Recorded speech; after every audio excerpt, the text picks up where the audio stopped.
Hi, everybody. Hi. Oh, I'm very loud, sorry. My name is Sam Woods, and I'm Curator of Exhibitions and Commissions here at the Fruitmarket. I just wanted to briefly stand up to welcome our two speakers here tonight, artist Appau Junior Boakye-Yiadom and curator Ned McConnell. Ned commissioned Junior's work in his role as curator at the Roberts Institute of Art as part of their live art commissions. And the first iteration of this performance, before Complement, was part of an evening of performances shown in London in March of this year. The work you'll see tomorrow at Fruitmarket during Complement is co-presented by the Fruitmarket and the Roberts Institute of Art, and it's been a privilege to work with Junior and Ned and to enable Junior to develop this performance into a new version, building on the structures laid out in the first performance.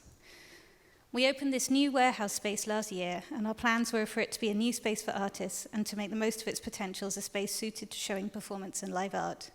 But we also intended it to be an opportunity for us to work in partnership and in collaboration. So I'm delighted that this performance is happening here with our friends from RIA as the beginning of more commissions, performances, and collaborations to come. I won't go into detail with Junior and Ned's biographies because you have them on your handouts, but I would just like to say thank you to Ned and to the RIA team, and most importantly to Junior for bringing his brilliant work to the warehouse. So before I hand over to Ned, they will be in conversation for about an hour, and then we'll have some time for questions. The talk will be recorded, so if you wait for the mic, we'll get your questions as part of that. So I'll hand over to Ned and Junior. Thank you. Thanks, Sam. I guess I'll start off with maybe introducing the Roberts Institute of Art, because I imagine some of you don't know much about us. So we are a private foundation that is based on the David and Indra Roberts collection.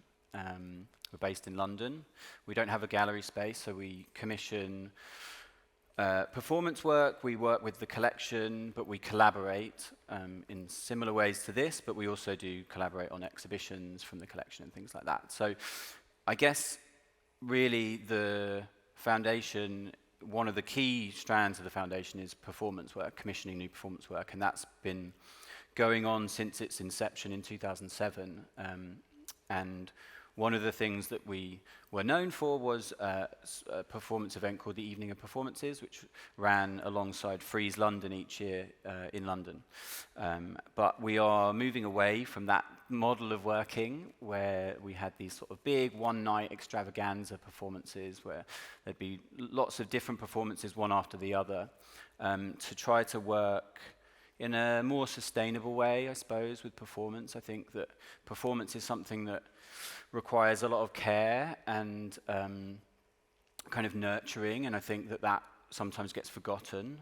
So we want to work sustainably, not just in terms of kind of cost and facilities and capacity, but also, I guess, in developing relationships with artists and building on those and giving artists, I suppose, the opportunity to show their performances in their best light. I think one thing is about giving opportunities to show performances more than once. You know, I guess in a lot of instances, artists might get one opportunity to show a performance, and that's the first time they're showing it to an audience, which is always a kind of nerve-wracking experience, and you learn a lot from that, so it seems a shame not to then do it again to kind of improve that or change things a little bit.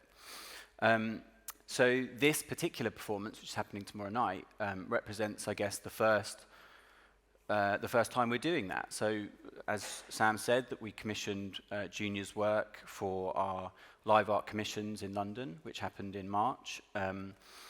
And we're going to be co-presenting it with Fruitmarket tomorrow. And that's the first opportunity for us to be working in this new kind of nurturing, sustainable way, which is super exciting for us. It's also like amazing to be working in this incredible space that the Fruitmarket has developed and managed to build and fund over the course of the pandemic, which is a kind of phenomenal achievement in itself. So, you know, we're so happy, Sam, to be here and be working in this space and working with you guys. And, you know, we're really, really excited to see what happens tomorrow. I think the other thing, which is really nice about us being in Scotland this weekend, is that this week we launched our residency, which happens in a place called Cortachy, And that is, again, about nurturing artists' practice and giving them time and space. The first resident is Jesse Wine. He's just arrived and is getting settled in. And then we'll have another one this summer called artist called Monica Solznoska.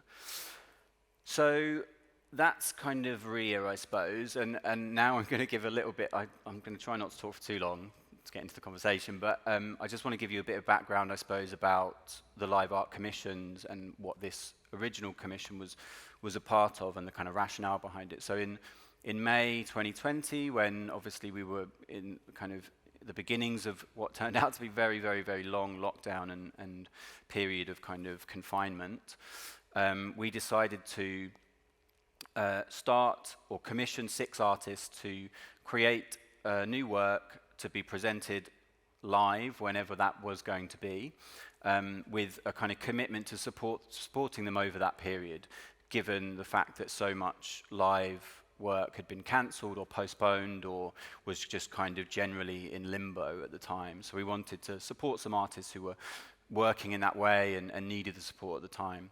I mean, we ourselves had to postpone the event twice,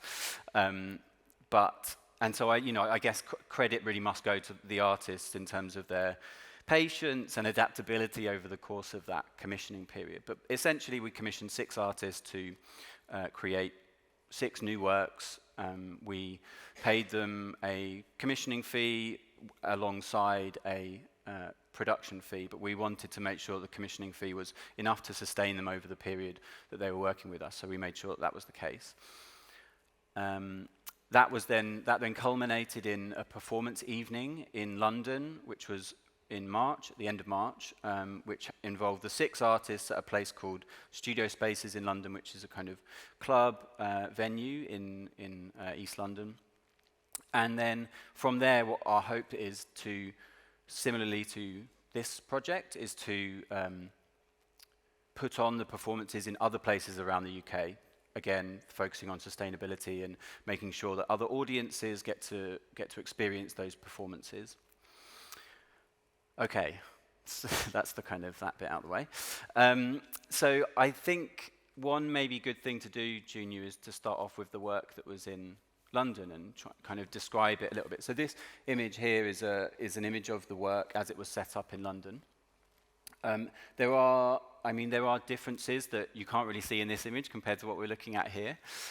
So I wonder if you could maybe describe what the main differences are between what people will see here and what people saw in London. Sure, yeah.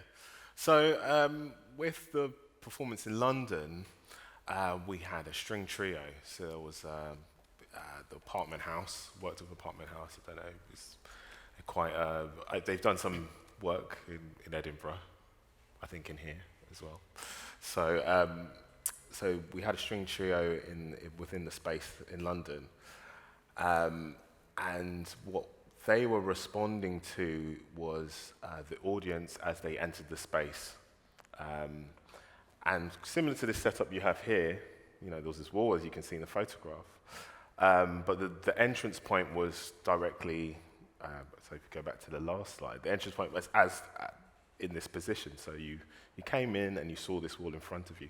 So the trio was responding to the audience as they came in through a live feed, which was positioned like in the top left-hand corner, which was a GoPro camera. And they had a monitor that they could see the audience coming into the space. And they were basically creating a score around them as they moved around the space. So what we have here is we don't have the live feed. We have the audio recording, which was 4 hours long in London.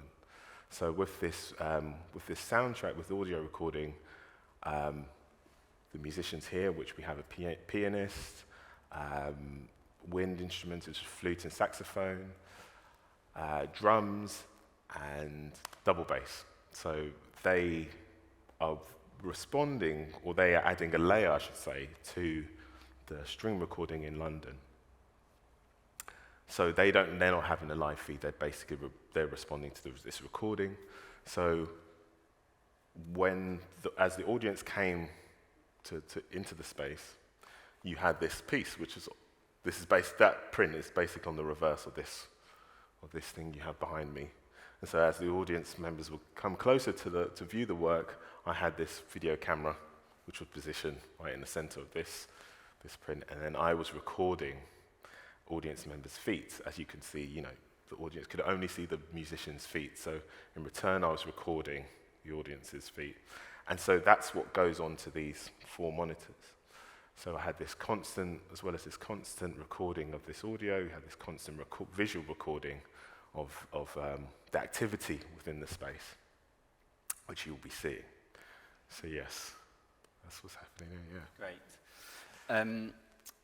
And I guess to get into a bit of the meat of that iteration, I suppose, right from the beginning of our conversations, this idea of like film scores and kind of characters was a big part of it, and I was actually going through some of like the notes from our early meetings, and that was right at the beginning when we first talked to each other. Actually, film scores was really the kind of this jumping off point, I suppose.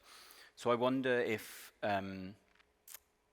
maybe you can talk a little bit about what it is about film scores that interest you, particularly within this context, because the musicians were responding to audience members as they came in and playing certain bits of film scores, or a kind of score within a score, as it were.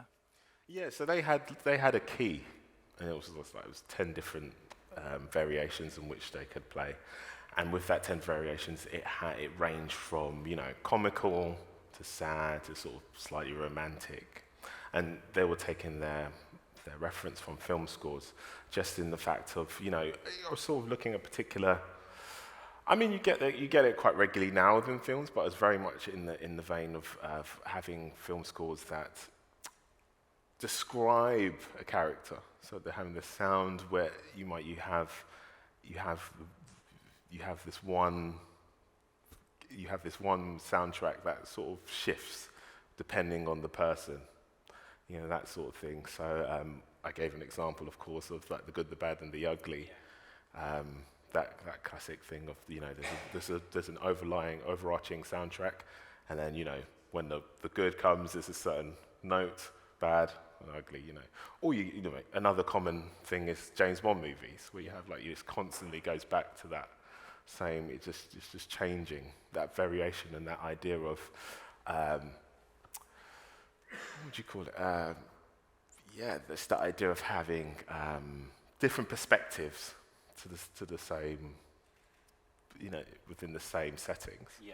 And so I was really keen on sort of having something that sort of related to those ideas of giving this multiple perspective, which is a sort of thing I go back to within the work in some way. I should say as well, we're gonna go throughout this talk. We're gonna kind of interject with some research and some of the clips and things that Junior has thought about or used during the course of the making of this work. So we can play play a few things from The Good, the Bad and the Ugly now. What I'll do is I'll just run.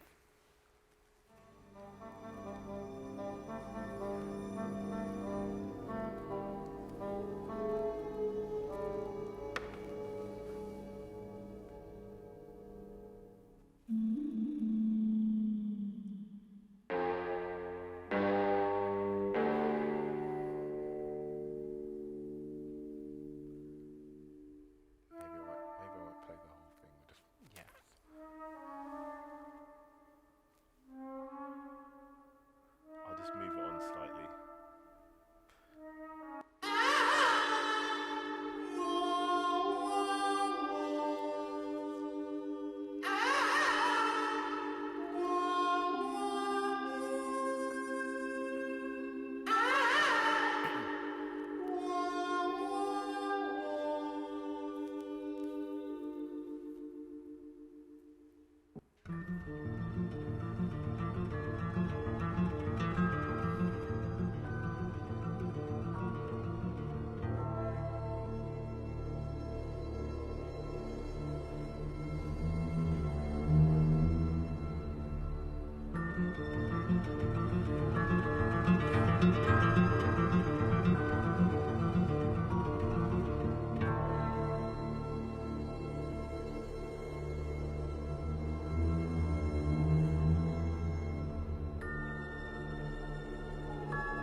So I think, I guess what we're trying to describe by playing some of these is obviously that plays out over the course of the film and comes in at different points, but it's the using of this one key kind of melody, but in different ways to describe different situations. And you know, I think that's something that plays out a lot in your work, this idea of one kind of starting point or departure point and how that morphs or unfolds through an interaction with people or culture or whatever it is. You know, it changes ever so slightly, but that core of it is still kind of recognizable in some way.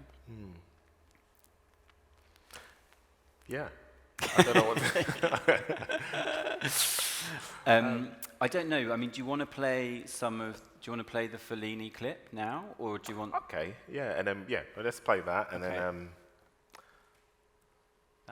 that one, is it? Sorry, oh, yeah. I should have said. It's over this side, I think. Oh, is it? Yeah. Okay, I'll give you that. Is that okay to plug in? Yeah. It's so yeah, I've just sort of done a naughty thing with this clip. So it has French subtitles. Guido, Sua Eminenza ti aspetta. Ripetiamo. Guido, Sua Eminenza ti aspetta. Ecco gli abiti, si vesta, faccia presto, dottore, mi raccomando, il cardinale la sta già aspettando, gli dica tutto, gli confidi tutto, non gli nasconda niente, e se crede, dottore, metta una parolina buona anche per me, dottore. È un'occasione d'oro a lui i calzoni, il cardinale, ma che fortuna! Devo da tutti i permessi, tutto, pure il divorzio via al Messico, ma ci pensi? Me fai i divorzi al Messico qui, mi raccomando, a te non te può dire, no? Ma soprattutto mostrati devoto, buttati in ginocchio, bacia l'anello, piangi, di che sei pentito. Avere la loro benevolenza significa ottenere tutto quello che ti serve nella vita. Dammi retta, Guido, mi raccomando, siamo nelle tue mani, mi raccomando.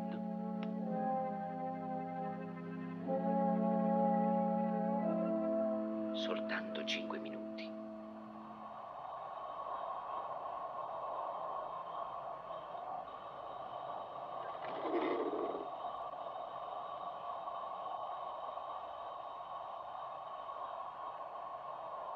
Eminenza, io non sono felice. Perché dovrebbe essere felice?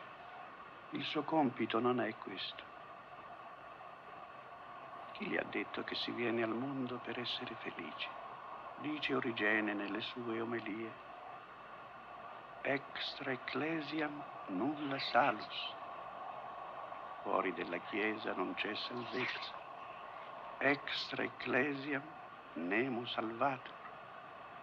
Fuori dalla Chiesa nessuno si salverà. Salus extra ecclesiam non est. Non c'è salvezza fuori dalla Chiesa. Civitas Dei. Chi non è nella Civitas Dei appartiene alla Civitas Diaboli.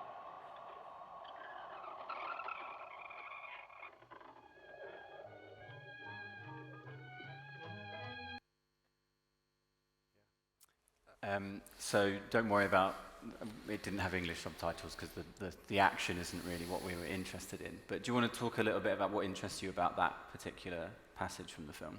Yeah. Okay, so that was 8.5, for those who don't know, 8.5, Fellini film from 1963.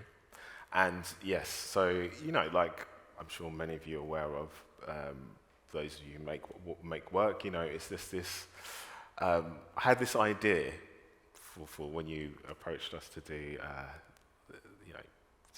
the live art commission.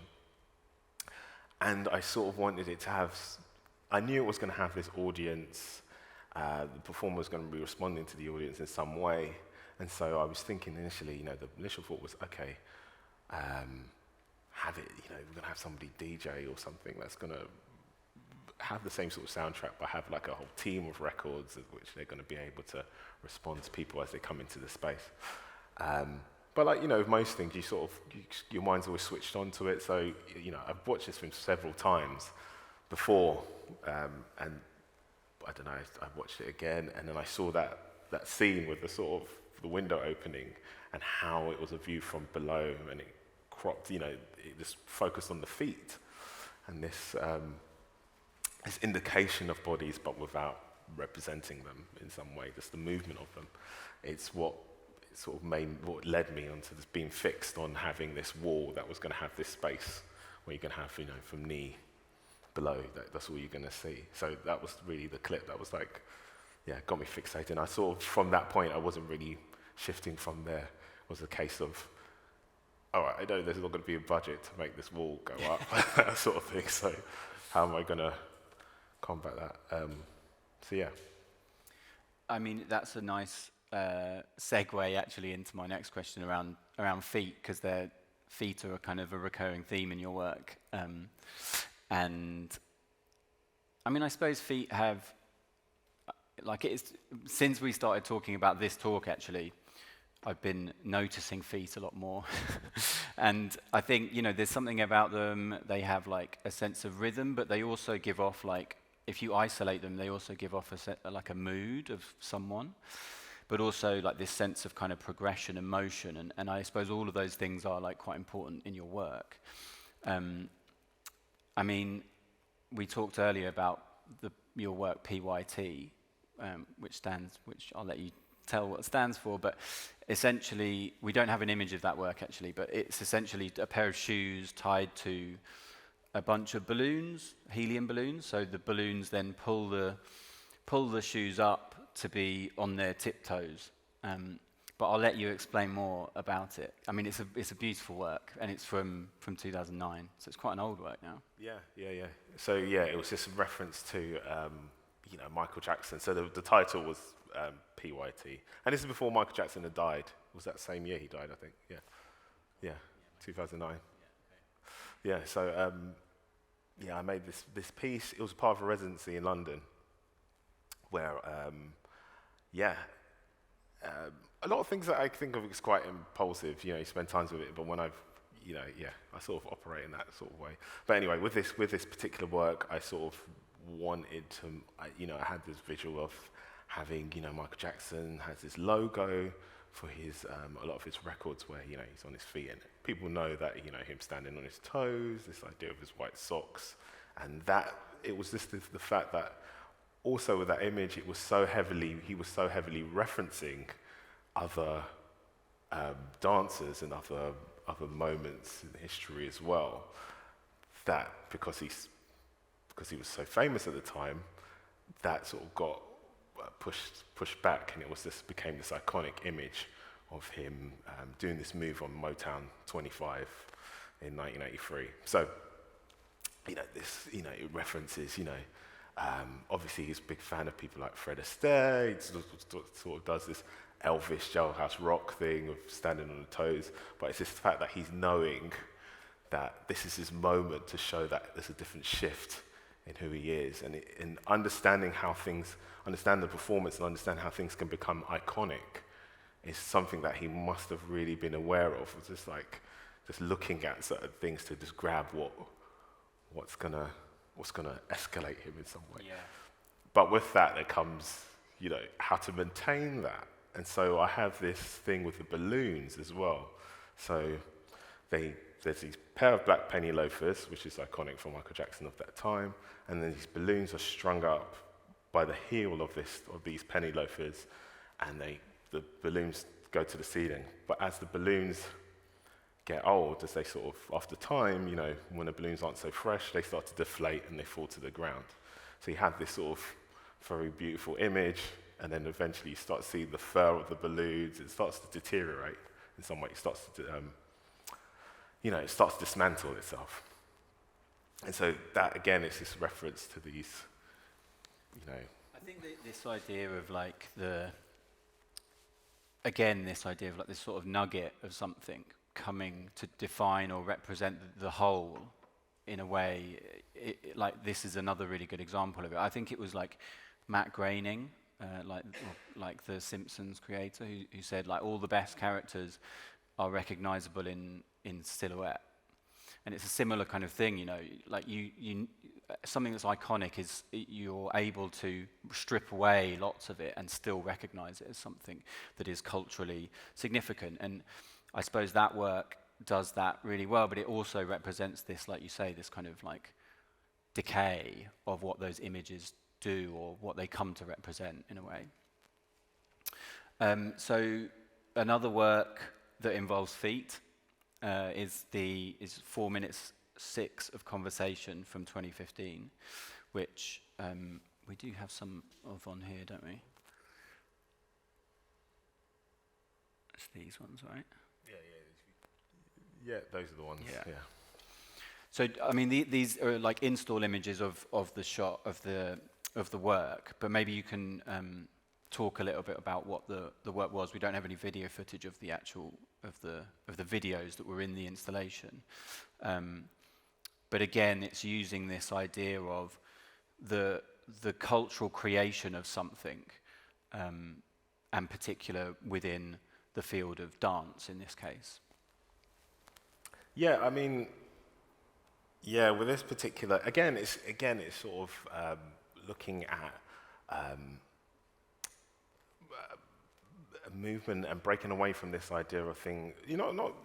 Things are iconic, but they have many things that they've referenced or belong to. So it's just expanding on this sort of singular image of or iconic in that way. So with this, this was a video piece, and 4 minutes 6 of conversation because it's 4 minutes 6 long. And it was taken, what got me on this work is when I was studying, when I was doing my postgrad, I saw this Paul Pfeiffer exhibition at Thomas Dane, which is 2000, I've got a slide of that, so yeah, 2000, again, this is some Michael Jackson thing, with Paul, this is Paul Pfeiffer's work, and it's called Live at Neverland.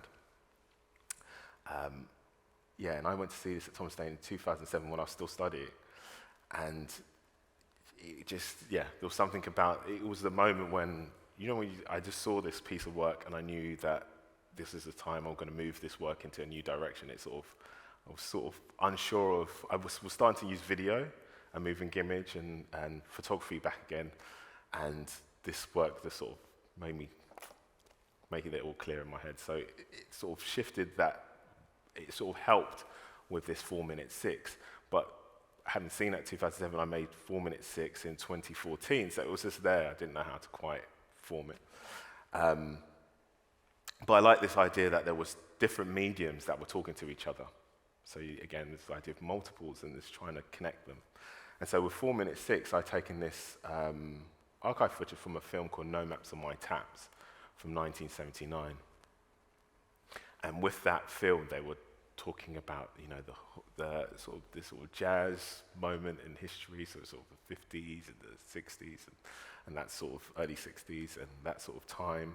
And they were focusing on 3 dancers of this particular period. And, they're sort of 1979, so it's like, it's a bit of yesteryear talk, but I was quite interested in the tap in terms of the form that it doesn't really have an origin. It's this thing, it's this form that's constantly, a lot of people have laid claim to it, but it can't really, it's formed out of many cultures and talking and colliding in some way. So, tap, it comes, this idea comes from places like New York and Boston, and it's at a particular moment in history where the sound of metropolis is starting to build in these areas. So, you have, they're building, what we now know of, like, New York and that sort of, so it has this constant industrial sound as well happening at the same time, as well as it having history in Africa, in Ireland, and in Yorkshire with like clog dancing. So it has this, it's all these combination of things coming together this one place and sort of forming in some way. So it's this culture collision that I was quite interested in. And so I put this soundtrack, I made this 4/3 beat to it, taking the footage just from the feet, not focusing on the bodies. Again, it was just this focus on the feet, removing the body. I suppose I should say, like, removing the body, and it's that sort of idea of,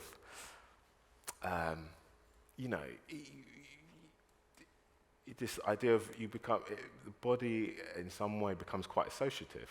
This idea that, like, you are associative, or we've normalized, particularly certain, if you're talking about particularly people from particular cultures as well, like, if I'm talking about myself as a black body, there's certain things that have been normalized into a way of thinking or perceiving that body. So I wanted to remove that and see what does that do, what is that when you remove that, what is, and also not privilege that, and not those sorts of things can make you quite lazy, I felt like, in terms of how you want a quick answer or a quick thing. Oh yeah, I get that. Or you rely on what you think you know. Or what do you think that does? What do you think that does, like removing that and kind of flattening that thing? I suppose. I mean, for me, it's sort of pushed. As I'm making it, sort of pushes it to an idea of experience. I'm sort of more concerned with those sorts of things, and not so much about. Not so much about the sort of having the availability of bodies. I think is something that is often, especially when you're talking about performance, it's an expected performance with that I'm sort of. It's always been something I've been quite aware of. Like when I started to make moving image work, from the moment I started to make it, I made one piece of work and I hated the fact that I was in it. Right. Because I knew that the moment you put this black body in this space, people are going to rely on that relationship of, like, oh yeah, this is sort of thing, which I'm sort of questioning in some way. Which brings us nicely onto, in fact, a work where you are in. At Goldsmiths in 2020, right? 2020. Yeah. You made Before, During, After, Here, Now. It's 2 works, right? Here, Now, and Here Soon. Yeah.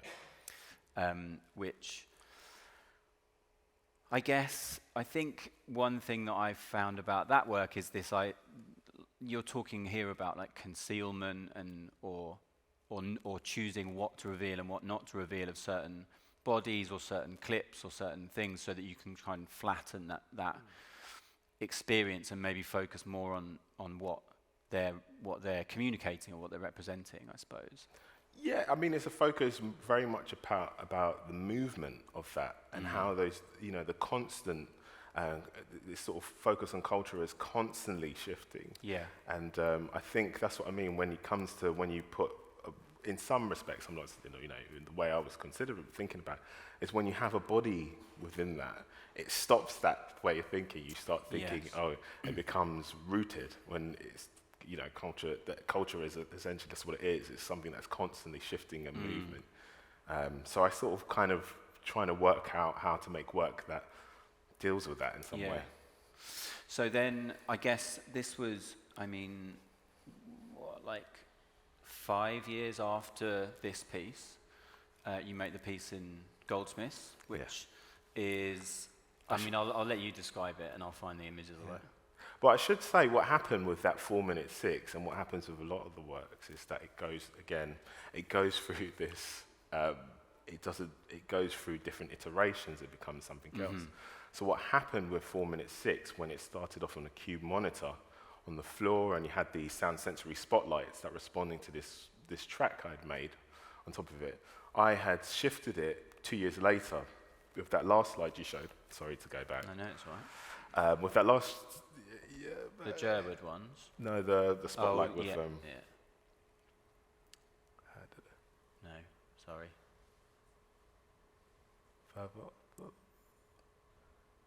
Again? Yeah. That one.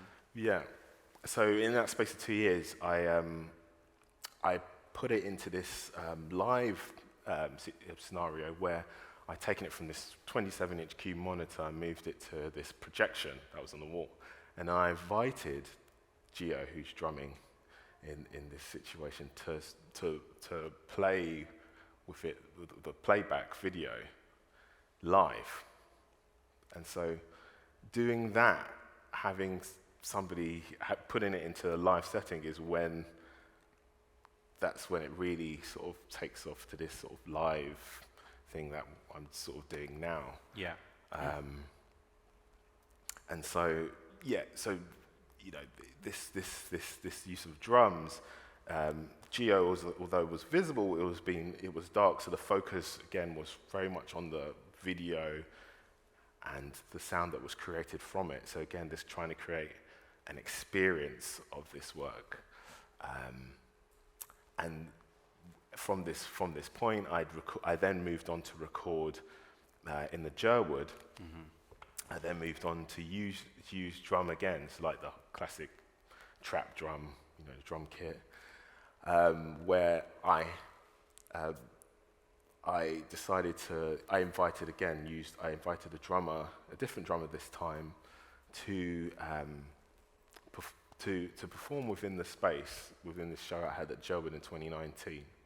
And I made this installation where the space was divided into two. So I'll quickly just go through that. So with this back section, that was another part of the exhibition, it was closed off. I took these sound panels that are on the wall, I put them against these spaces on either side, and reassembled that drum kit that was forming this shelf in that part of the space, and invited this percussionist to start playing. And as he played, I was focusing on recording him playing, but trying to avoid his body. So the focus was very much about the different, and the drum kit's quite good for that because there's so many different parts to it, and you're having to multitask, which I was quite into that idea of. And so the audience was on the outside of this room. The audience. You were filming, and they could see what you were filming. They could see what I was filming, yeah. And I was filming on like a DSLR camera. Mm-hmm. So with DSLR cameras, you have that viewfinder on the back of them sometimes, And so as I was live feeding it through, I have to plug it in. I can't see what I'm filming. So I'm assuming it's okay. So they get to see something I don't as well. Mm-hmm. So they can hear it acoustically in the other side. It's almost like this on the other side of this space, but they're seeing something else happening live.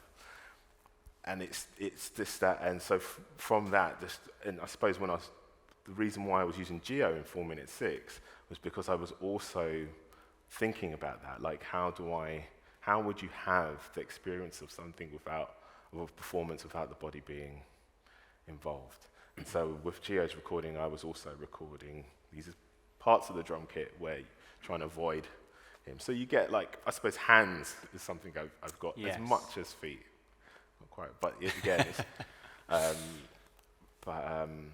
so yeah, and that sort of evolved into me doing this piece at Goldsmiths in 2020, where, I, during the course of working with, a good one for it, yeah, during the course of working with several percussionists, I had sort of built this relationship with people I'd worked with by now, where, I don't know how to play the drums.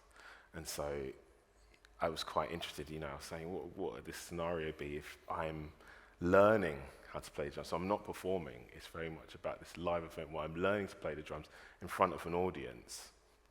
So, people enter the space, and the people that were teaching me, sorry, I should say, the percussionists I worked with previously were teaching me. They made these hour-long videos of tutorials in which I was playing on this cube monitor. So they'll first thing you got to do, some people, and there were a whole range of people from various works I've made. So some of them were classical. We had somebody that was teaching me, was self-taught, but taught me something like a soca beat. And then you had people that were more sort of rock, some people that were jazz. So it was like 4 or 5 people that were teaching me drums at a beginner stage, in their various ways, which I'm listening to on this monitor. And the audience will, viewer, they'll come into the space and they would see me learning. And so there'll be moments where, it's just, I quite like the fact there was moments where, as I said, I'm not performing, so there has this element of humility where, you'd be watching me get, after, if you come in, so this show was on from September to December. So if you come in November time, and I was in the space, like, at the time I had to work every other week, so I had another job, and I worked every week. So when I was in the space, that was from Wednesday till Sunday, from 11 till 6. It's China. So I picked up something in that space of time. So if you come in, November, there'll be moments where, it looks like he knows what he's doing, but then there'll be moments where, like, my drumstick might fling out my hand because I'm still learning. I guess one thing about this, and we've talked a little bit about this, is the iterative nature of this particular work, because you don't learn drums in between them. So outside of this piece of work, you don't learn the drums. So you're only getting better when you do this, but you also might forget everything, so that when you start it again, and who knows when that is, when someone asks you to do it. And this idea of motion and of knowledge or cultural knowledge, and I suppose there's something like how much of it is retained, intrinsically, and how much do you lose? And that sense of motion that we've talked about throughout your work and iterations. I mean, maybe you can talk a little bit about that, but also I guess this like layering of references. Do you always have the same teachers if you do it again, or would you have different teachers? No, no, it will be different. Yeah, it depends. Again, it's this idea, when you work, when I work collaboratively, it's not just, for me, it's not people responding. They sort of are actually giving their view. Mm-hmm. So they're adding a new layer they're adding a new layer or a new direction in which you can think in, mm-hmm. for them being involved. So, like things, since then, Rick, who we're working with now, I could involve Rick in sort of teaching me. He has his own... Rick is the drummer. Sorry. From Rick, tomorrow. Who, I like this idea, you have your own set of references, you have your own experiences, your own realities that then gets included into what this conversation is. That comes along with it. And so I guess there's this sense of like association as well, in terms of they're going to bring their own associations along. I'm conscious a little bit of time. Do you want to play the Moonrise Kingdom piece now around this idea of like associations and building things and kind of constructing and deconstructing? Sure, okay, yeah. So we're going to play a clip or a song from the film Moonrise Kingdom, which is a Wes Anderson film, a kind of coming of age comedy drama. I'll let Junior say why it's part of his kind of research and what he's been thinking about around it. But it's essentially a kind of description of an orchestra almost. It's a description of an orchestra. I don't know. I mean, like most things, I'm sort of drawn to. Part of it, I'm still trying to understand, but I like that sort of deconstruction of the use of it, and it's not. I like that sort of open reference. It's not the orchestra again with the drum kit. It doesn't isolate one thing. There's multiple things. It's multiple things that have been brought together to create this thing. And I suppose this is what I'm about to play is quite a clear example of that for me, I guess. Yeah. Now we will demonstrate the orchestration of Mr. Desplat's musical suite. A little electronic metronome sets the time. First, a harp.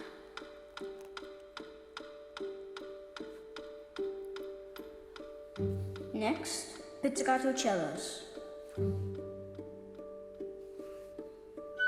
Flute and piccolo.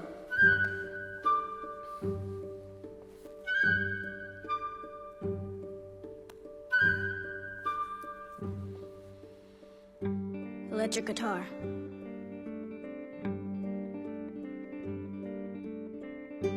Ukulele.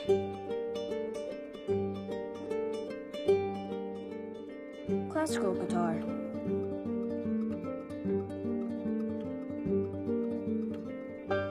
Banjo.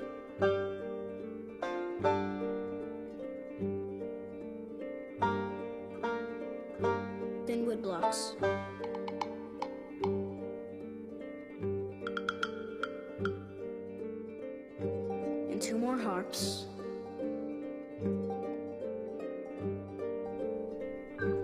B3 organ. Celeste.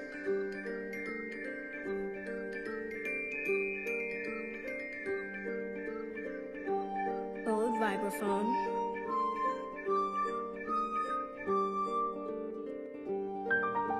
And piano.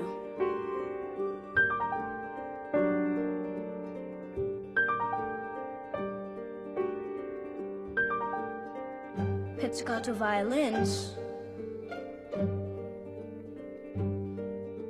And double bass.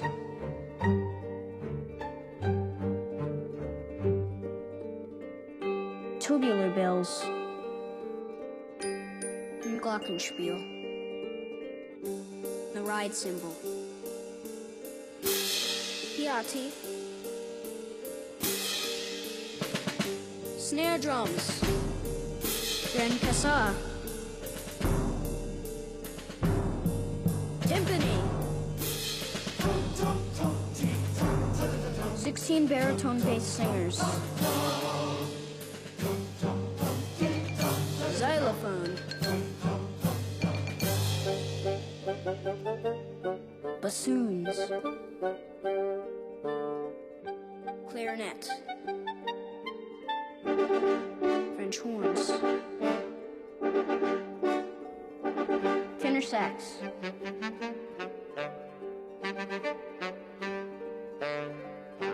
Trombone.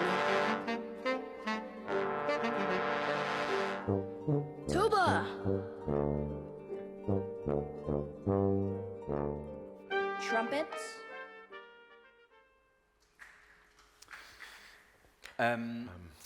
So I guess, like, I mean, one thing that does obviously is kind of like take people through an orchestra and describes the instruments as they're happening, which I guess a lot of people don't necessarily know, and you know, it has a layer of intrigue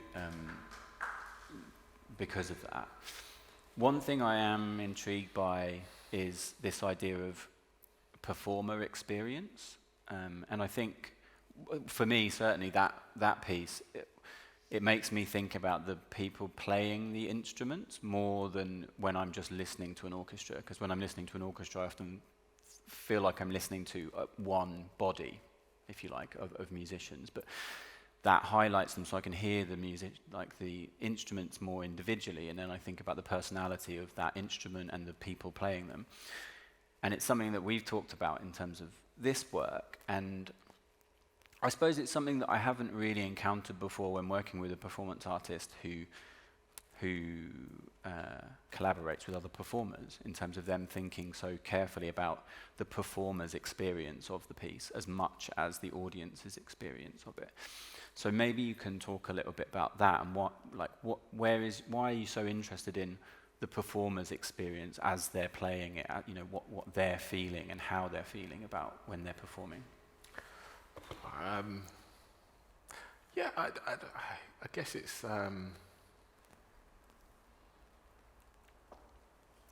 yeah, as I said, they are adding. I like this idea of deconstruction, of some way, but I suppose it comes from the fact that, like, as the performer is, I'm quite into this idea of performers having flow, because they sort of set that, and they, you know, because they are, you know, they can't walk away. For, you know, they can't leave the room. They have to be there and do this thing. But I'm into this moment where this messiness, which I'm a fan of, you know, this idea that things sort of come and collide. But at this moment, as they come together, they have this idea of flow. They have a collective experience that I'm always hoping for. And I'm not hoping to just see it happen. I'm also hoping to understand when that happens. So, you know, that idea that you're, I suppose that's why it's always quite long, isn't it, in that way, because I feel like it, you know, these performances are like 4 or 5 hours long, sort of, you know, it sort of gives you that time. I hope it gives them the time. Like, I really loved it today when we were rehearsing, you know, they were like, oh, let's just to see what we sound like when we're not recorded. They just wanted to play with each other because they hadn't played with each, hadn't played together before. Yeah, so they're not like a band. Yeah. Yeah. And so I'm really, this idea of collective experience where you're sort of forgetting, you're sort of removing the body in a sense. You're actually just understanding each other through sonically is what I quite like. And I suppose that's why there's always a level of, I try and give as much freedom to that as possible. But also, I guess, it also speaks, I think, to your interest in like iteration and the flow of things and how they change over time. You need a certain amount of time for that to happen. It's not going to happen in a 10-minute performance, 10-minute improvisation. Yeah. And the length of time that this is, for example, like 4 or 5 hours, that's enough time for, especially because the musicians they probably know each other, but they haven't necessarily played together and haven't played together in this context.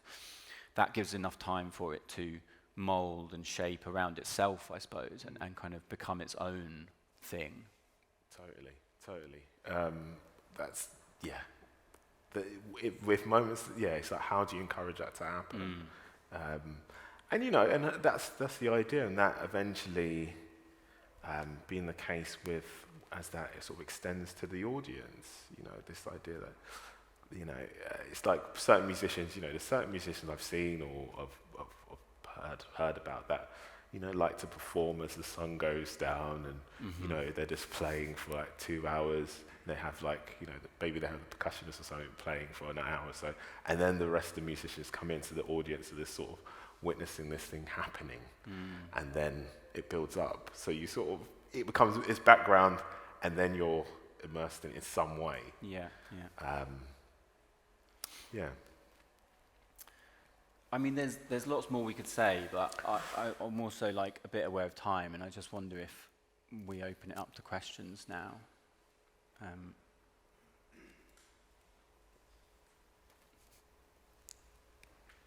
Yeah, there's one just there. Hi. Hi. Really interesting chat. Can I ask you a question? It probably feeds off the back of the tail end of what you were just talking about, and I was the music and the approaches to making music. Can you sort of unpack it, I suppose, and then put it into galleries? Do you do your work in kind of venues as well? I mean, do you make decisions about the potency of the work as it is in, say, a gallery space, or maybe it would work in a nightclub or a venue where there might be a gig and it might be between two bands? Or is it something you think is discreetly for like an art setting? And what, Yeah, I suppose it's like, for me, the reason why it's particularly I'm a visual artist, that's the key thing, but like, it's also the fact that in an art gallery, I suppose you can always, you have this relationship against it's a sort of immobile cultural viewer. So you can just come and you view, and it has this expectation of what you're seeing. So it's a nice environment to think about how that can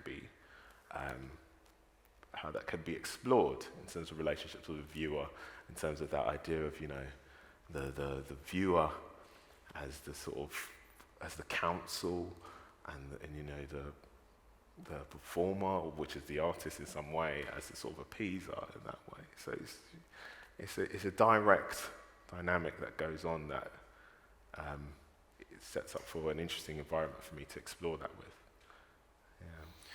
I mean, just to feed off of that a bit, I suppose, I think, like, unlike, say, like a gig venue or a theatre or something, where the audience, I suppose, is almost invisible, right? Because you have the bounds of the stage, and that's where the action is, and that's understood by everyone. The gallery is much more of a kind of a morass. So when you kind of go into that space, there is no boundary between the kind of stage and the performer and the audience. You're all in it together, and so I suppose that alters that experience and kind of asks questions, I suppose, of the audience about where they sit in relation to a performance. You know, I think like with this piece, for example, you'd go in and you didn't know if Junior was going to be in there because it was at different points or whatever. And there's a guy learning, you know, teaching himself how to play the drums. And so you have to kind of react to that and figure out what your position is in relation to that. Is this a performance, or is he just, you know, learning to play the drums? So I think that's the tension that, say, a gallery offers, as opposed to, say, a theatre stage set or gig situation, I guess. Yeah, that's my reading of it. Anyway. No, completely right. Yeah. And also with that sort of thing, it gives us a setting of support. So, you know, you can't learn the drums in every sort of place. You know, you can't do it in your house normally because I've said it. But it's a case of how or who will support your progression of your work. Yeah. Who will invest in it in some way, and you know, it's that sort of it's another relationship between. You know, the artist and the sort of gallery or what have you.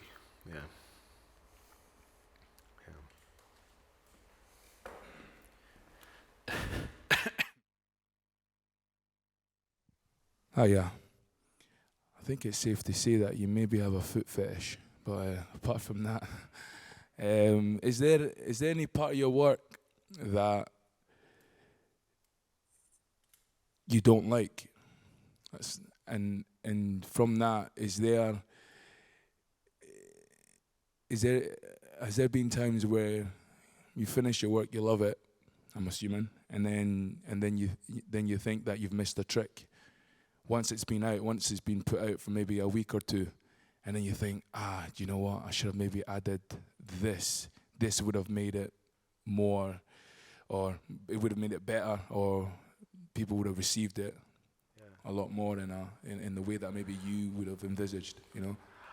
I mean, naturally you do, but at the same time, because it's inviting to failure as well. That's a big part of it. It's not just, and that's understood. You know, I'm not. There's a lot of things that I do, and you just have to set up a situation. So.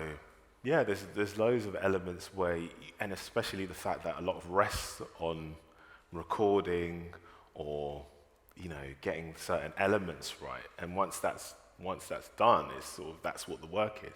So work is under construction in a public arena in some way. So there's a lot of things that are just open to failure, and which, you know, sometimes that happens, you know. But that's something, I mean, I'm welcome in some ways, yeah. So. I mean, I think, like, I guess most artworks and most artists you would speak to would probably struggle to know when a work is finished, you know, when they're working in the studio or whatever. And often, I think, really, like, the point when it goes on show is just when it is finished, because that's when it needs to go on show. But I also think, you know, artworks, they have a life after they've been exhibited. They'll go back to the studio. An artist might then make changes to them. So I think it's always a kind of, it's a bit of a cliche, I suppose, but it's always a bit of a process. And I think, I mean, the way you work, Junior, particularly with this kind of iterative form of it, really embraces that, doesn't it? You know, it's never accepting that this is going to be the finished thing, you know. And it's also, I guess, your work in particular is context specific as well, in terms of the physical environment that you're displaying. And this is very different to when we showed it in London, and it's been adapted for that. Yeah. I mean, most of it is, as you say, it goes through various iterations, and it's all, you know, try and work out, explore ways in which to show that this work is not, you know, it's not this final thing, but at the same time, letting that moment which it was made be a piece of work in itself. So it's a balance, and, you know, that runs through even when I'm thinking about titles. You know, that idea of, you know, I sort of give this movement of this, you know, before, during, and after thing that I've got done, you know, thinking about, and yeah. Because that's at the beginning of a lot of the works that you make. Some of them have before, during, and after. Some of them are before, then the next iteration is during, the next iteration is after. I mean, maybe do you want to like just talk a little bit about that? Where did that come from? I mean, it's not something that I've necessarily seen before, not in the temporal form that it is, like before, during, and after, anyway. Yeah, I mean, it's just trying to, the words before, during, and after is this thing where sometimes it just forms as the part of the title, but at the same time, sometimes it's actually complete. It's like, for example, like before lunch, it completes the words. But it's just this idea that, again, it remains unfixed. It's about that idea of movement. If you give this, I don't know what you call it. Well, I guess it's always the before, during, and after is always bringing into question what was before, what was after, what do you know what I mean? There's always an either side of those things. But it's not the same as saying beginning, middle, and an end. No. Which is, it's understanding that this is a flow of things, it's an interaction. So before something happens, and this idea, I'm just thinking about those things. Culturally, there's a lot of moments where it can be quite easy to fall into fixed cultural points where I'm, for me, it's like I'm sort of questioning or sort of kind of weary of those things. So again, trying to find new ways and trying to explore that, and with that title does that for me. And it might be like it might change. It might have a new 3 things, or I've been using it for a bit, but I don't know. I hope that answers your question. Okay. All right. Hi. Hi. Hi. Hello. I'm really interested in, I guess I work with movement, so I'm interested in, I'm kind of getting this sense of like disembodiment but embodiment at the same time, or like in working through these ideas, and in how you kind of build these relationships with performers and this sense of flow. I'm interested, if you're open to just talking a little bit more about maybe what happened for you when you were like learning the drums, like in there, like maybe giving you a sense of that you had become the performer. Like what did that open up a lot more for you about those relationships in terms of being kind of inside that experience of being the performer yourself? Is there anything you might want to say a bit more about experiencing it from the inside of being? I mean, in my head, I was definitely not a performer, but I think that people wanted to access you like you were part of, like you were a performer. It was a case of access, which it was another thing I was sort of thinking about, where I wasn't, you couldn't really, as I said, nothing had its flow. Everything was so broken up from me learning.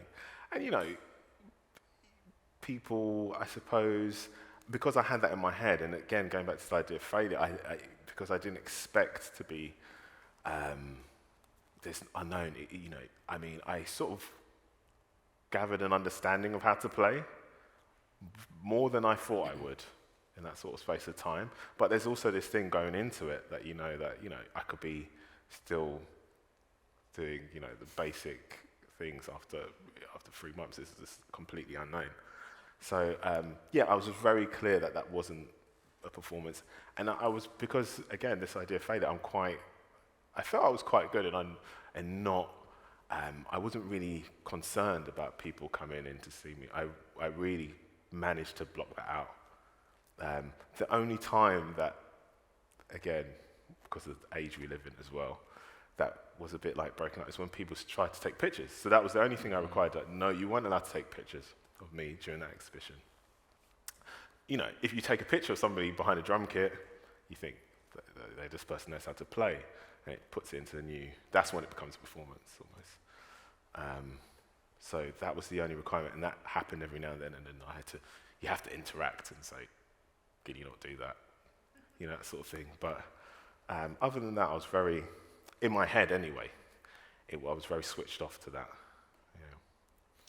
I wonder if another way into this, in a slightly different way, is like to think about the development of this piece with Apartment House, because obviously there was quite a long period of discussion. I know it was a bit broken up because of obvious reasons, but you know, with Anton, you discussed quite a lot around how it would be structured, how they would. So it was essentially a set of improvisations based on a kind of a key, right? So how did that develop, you know, and what was the relationship that you had with them, and I guess also in terms of like authorship around those things, you know, whenever you get into collaboration, that can become a kind of an interesting and potentially sticky question, right, around whose work is this? But maybe talk a little bit about the development of that and how it worked with Anton in particular. Anton is from Apartment House, who were the string trio for the original iteration. I mean, I suppose we just, Anton, I suppose he's worked with a lot of artists. And Apartment House have, so they they understood. It didn't take him, you know, he quickly understood what I was trying to do, I felt, and he was on board. He's kind of was interested, and you know, it was very much the basis of it was just this idea of film scores, and so. You know, you have this naive idea with most things, you know, I want to do this thing, and you know, each person's going to have their own film score as they enter in the space, and then he was the sort of the reason to saying, yeah, it's like, actually you have to think about this and this and this and this as a musician. But yeah, I don't know, I mean, the basis of it was just this, I gave him a list of film scores that I was sort of thinking about, and try to make it a range, because it was very important that this sort of 4-hour thing has this, goes through different moments of moods.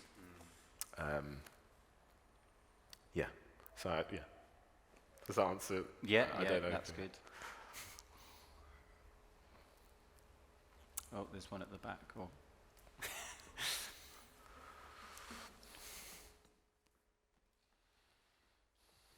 Hi, Junior. Really looking forward to listening and being in the space tomorrow. I had a question based on how much there is to say about this work. There are so many details you pinpoint that in isolation I already find so interesting to focus on. And with that, with the involvement of Apartment House in London and this new group of musicians here, the screens, the feet, the movement, the response, it's like this duet between two cities. I mean, sorry, that's my interpretation of it. How much of that do you care about the audience knowing, the awareness of it, and how much do you feel should just be left to the experience? If that makes sense. I don't know if that made sense. Yeah. I mean, for me, the experience is the main thing. I mean, you know, there are elements that are here for those that wish to know more, but it's very much about the experience and how to visually and sonically combine those two, I wouldn't say worlds, places. Yeah. I mean, I suppose from a curatorial standpoint, I think this is one work where experience is really one of the very vital things about it. I mean, you can read about it and understand it, but that won't necessarily give you access to what the work was like. And I think because this work is so based on coming in and feeling a sense of the space and understanding that there are these musicians behind there, and there, you know, there's a certain level, I think, which enriches the experience. Like, understanding that they're playing something which is improvised, for example, will change your experience of it in the space, I think, rather than thinking you're sitting listening to a static score. So I think that there's elements which enrich it, but I also think just coming in and experiencing the sound and the music is also like an incredibly, and it was in London, is kind of incredibly like gratifying experience as well. So I think what's beautiful about this work is there's those kind of levels to it that you can engage with, yeah. And you're mirroring, well, as an audience viewer, you're sort of mirroring with the videos what's gone on in London, because, you know, as the thing, you know, recording the feet, they're approaching the work in the same way, you know, so yeah, that you see essentially what's going on with you somewhere else. Yeah.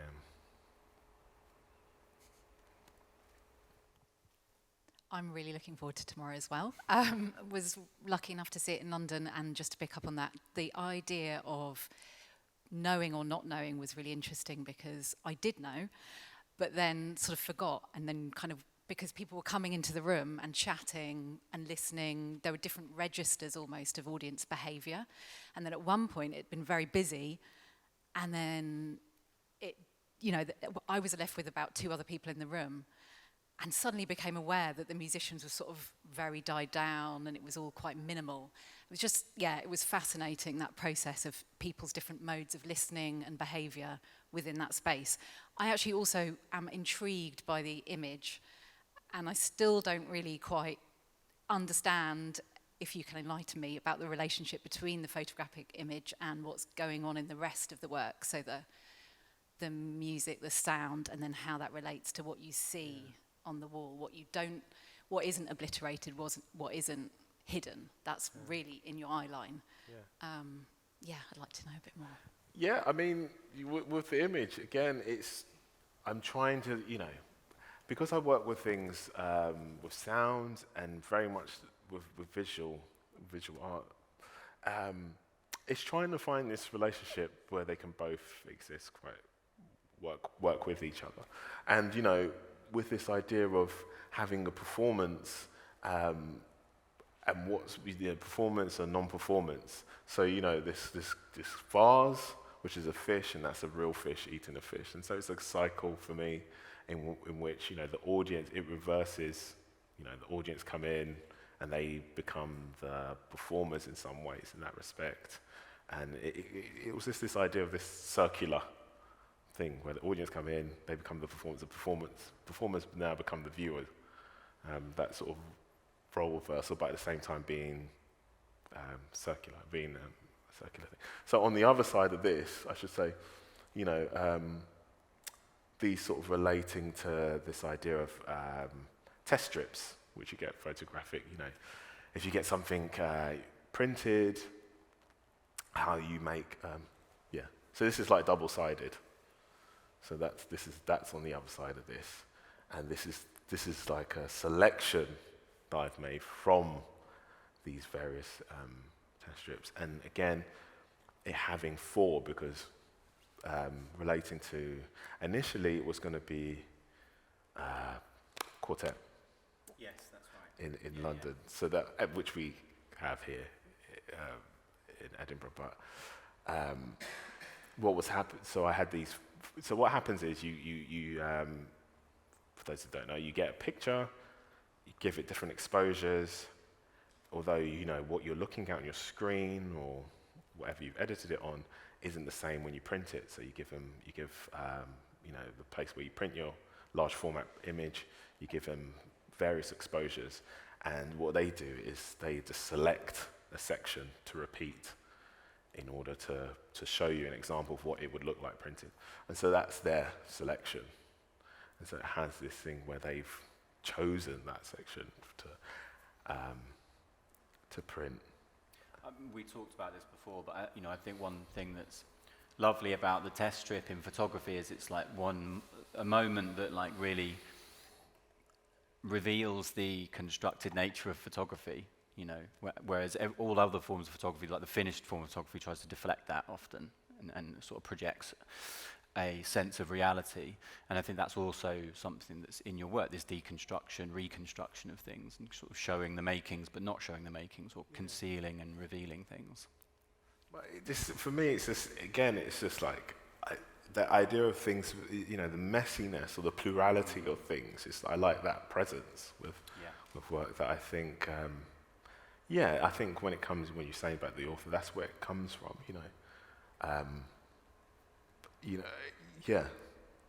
which, they become a part of the work in some way, that process. They're not just, they are embedded in the work, the people in which I have conversations with.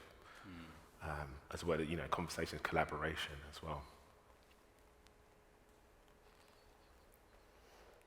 Anyone else?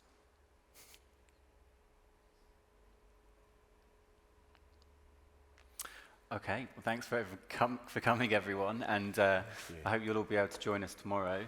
It starts at 3 and runs until 7, but I think, Sam, we said is it going to be open before that so that people can come in and see it? Even the musicians won't be playing, but the space will be open, so you can come in and enjoy the ambience, as it were.